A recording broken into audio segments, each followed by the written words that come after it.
Alert! Top Democrat drops Hillary health bombshell. No one saw this coming.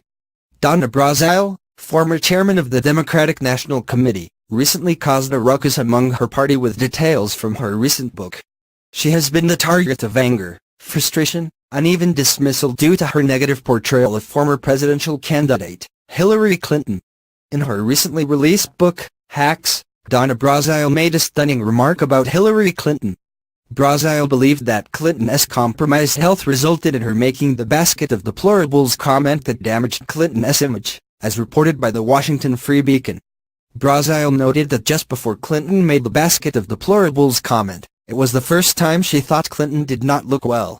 She claimed Clinton's eyes were glazed and her skin looked pale and papery, along with being wobbly on her feet.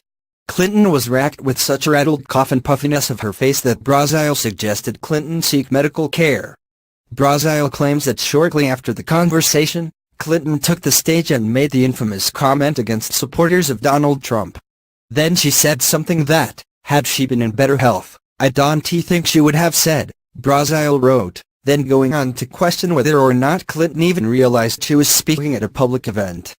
Brazile wrote, did she not understand where she was? This was a public event, not one of those cozy little backyard fundraisers where I'd heard her speak freely knowing that her statements were not likely to leak outside that gathering.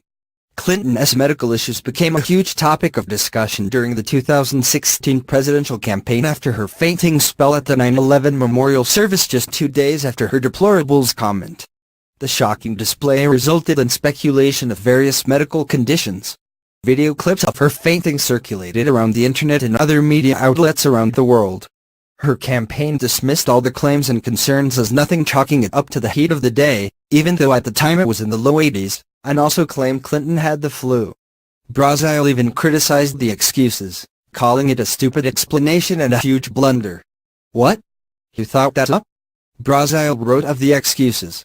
They made her sound more puzzled, which was unlikely in a woman at the age of 67. They offered up this overheated nonsense that sounded like a lie.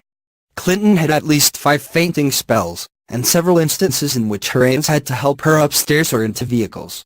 These instances, in addition to Clinton's persistent coughing, led those to investigate her medical history to look for answers. The Washington Times reported in 2016, in addition to the arrhythmia and leaking heart valve, Hillary suffers from chronic low blood pressure, insufficient blood flow, a tendency to form life-threatening blood clots, and troubling side effects from her medications. Brazile admitted to feeling anxious over Clinton's health, and the anemic state of the Clinton campaign.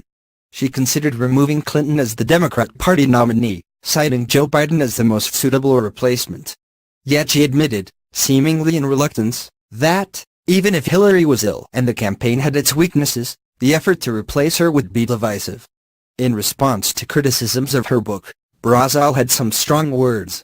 This is a lesson of 2016. If I released it next year, they would say, Donna, you're impacting our 2018 races. For those who are telling me to shut up, they told Hillary that a couple of months ago. You know what I tell them? Go to hell. I am going to tell my story.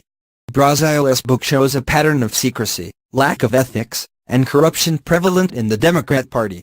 Additionally, it shows what tremendous lengths the Hillary Clinton campaign went to lie to the American people and cover up for Clinton. It was fortunate for all Americans that she did not win the presidential race.